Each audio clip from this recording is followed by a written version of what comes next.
Hello നമസ്കാരം, എല്ലാവർക്കും open ഔട്ടിലേക്ക് ഒരിക്കൽ കൂടി സ്വാഗതം. SLC വിദ്യാർത്ഥികളെല്ലാം മാത്സ് പരീക്ഷയ്ക്ക് വേണ്ടിയിട്ടുള്ള ഒരുക്കത്തിലായിരിക്കും. ഈ വീഡിയോ വളരെ ചെറിയ ഒരു വീഡിയോ ആണ്. 4 കാര്യങ്ങൾ മാത്സിൻ്റെ റിവിഷൻ നടത്തുമ്പോൾ മാത്സ് പരീക്ഷയ്ക്ക് പോകുന്നതിന് മുമ്പേ നിങ്ങൾ ചെയ്യേണ്ട 4 കാര്യങ്ങളാണ് ഞാൻ ഈ വീഡിയോയിൽ പറയുന്നത്. തീർച്ചയായിട്ടും ഈ കാര്യങ്ങൾ ചെയ്തിട്ടുണ്ട് എന്ന് ഉറപ്പുവരുത്തുക. നിങ്ങൾ SLC വിദ്യാർത്ഥിയാണ് എങ്കിൽ തീർച്ചയായിട്ടും ഈ ചാനൽ സബ്സ്ക്രൈബ് ചെയ്യുക. കാരണം ഈ പരീക്ഷാക്കാലത്ത് എല്ലാ സബ്ജക്റ്റുകളുമായി ബന്ധപ്പെട്ടിട്ടും നിങ്ങൾക്ക് യൂസ്ഫുൾ ആയിട്ടുള്ള വീഡിയോകൾ ഞങ്ങൾ ഈ ചാനലിലൂടെ നൽകിക്കൊണ്ടേയിരിക്കും. മാത്രവുമല്ല മാത്സിൻ്റെ 4ഓളം ക്ലാസ്സുകൾ ഞങ്ങൾ ഇതിനോട് അപ്ലോഡ് ചെയ്തിട്ടുണ്ട്.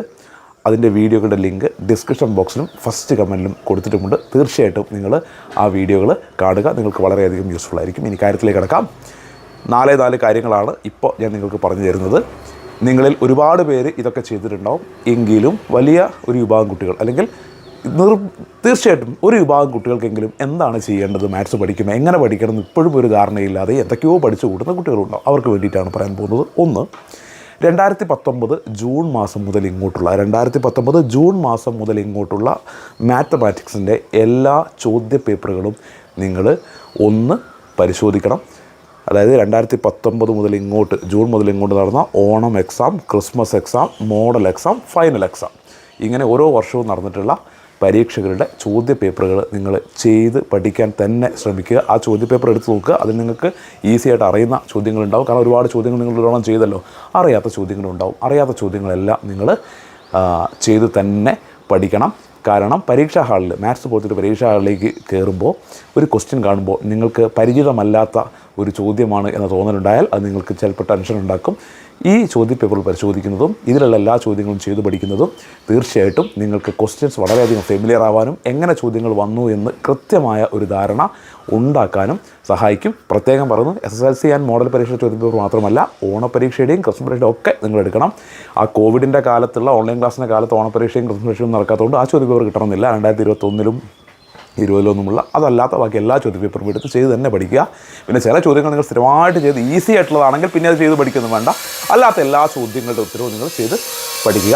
ടെക്സ്റ്റ് ബുക്കിലുള്ള എല്ലാ ചോദ്യങ്ങളും ഒന്ന് നോക്കിപ്പോകുന്നത് വളരെ നല്ലത്. ഇതിനോട് നിങ്ങൾ സ്കൂളൊക്കെ ചെയ്തിട്ടുണ്ടാവും. എന്തെങ്കിലും ടെക്സ്റ്റ് ബുക്കിലുള്ള ചോദ്യങ്ങൾ നിങ്ങൾ നോക്കണം. കാരണം ടെക്സ്റ്റ് ബുക്ക് ബേസ് ചെയ്തിട്ട് ചോദ്യങ്ങൾ വരുന്ന ഒരു രീതിയും അതേപോലെ അല്ലെങ്കിലും ആ മോഡൽ ചോദ്യങ്ങൾ വരുന്ന രീതിയും അടുത്ത കാലത്ത് കാണുന്നു എന്ന് അധ്യാപകർ പറയുന്നുണ്ട്. രണ്ടാമത്തെ കാര്യം, നിങ്ങൾക്ക് ബുദ്ധിമുട്ടുള്ള ഒരുപാട് പ്രോബ്ലംസ് നിങ്ങൾ ചെയ്ത് പഠിച്ചിട്ടുണ്ടാവും അല്ലേ?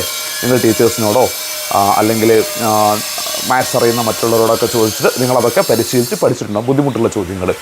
ആ ഒരു ചോദ്യം നിങ്ങൾ പഠിച്ചിട്ടുണ്ടെങ്കിൽ പോലും അതേപോലെയുള്ള മറ്റൊരു ചോദ്യം നിങ്ങൾ ഒറ്റയ്ക്കൊന്ന് ചെയ്തു നോക്കുക.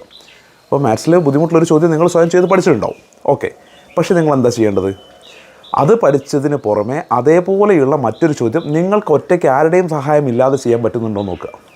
ചിലപ്പോൾ നമ്പേഴ്സ് മാത്രമായിരിക്കും മാറുന്നത്, ചിലപ്പം ചെറിയ ചെറിയ ചേഞ്ചസ് ഒക്കെ വരുത്തിയുള്ള ചോദ്യമായിരിക്കും. അതേപോലെയുള്ള അതേ രീതിയിലുള്ള മറ്റൊരു ചോദ്യം നിങ്ങൾ ഒറ്റയ്ക്ക് ചെയ്ത് നോക്കണം. ഒറ്റയ്ക്ക് ചെയ്ത് അതിൻ്റെ ഉത്തരം കണ്ടുപിടിക്കാൻ പറ്റുന്നു നോക്കണം. കാരണം മറ്റൊരാൾ ഹെൽപ്പ് ചെയ്ത് നിങ്ങൾ ചെയ്യുമ്പോൾ നിങ്ങൾക്ക് ചിലപ്പം ആ ആൻസർ ചെയ്യേണ്ട രീതി മനസ്സിലായിട്ടുണ്ട്. പക്ഷേ നിങ്ങൾ സ്വയം അത് അപ്ലൈ ചെയ്യുമ്പോൾ വർക്കാവുന്നുണ്ടോ നോക്കണമെങ്കിൽ നിങ്ങൾ അതേ മാതൃകയിലുള്ള മറ്റൊരു ചോദ്യം ചെയ്ത് പഠിക്കണം. ഓക്കെ, മൂന്നാമതായിട്ട് എല്ലാവർക്കും അറിയുന്ന കാര്യമാണ് ഇക്വേഷൻസ്. എല്ലാ ഇക്വേഷൻസ് തറവായിട്ട് പഠിക്കണം.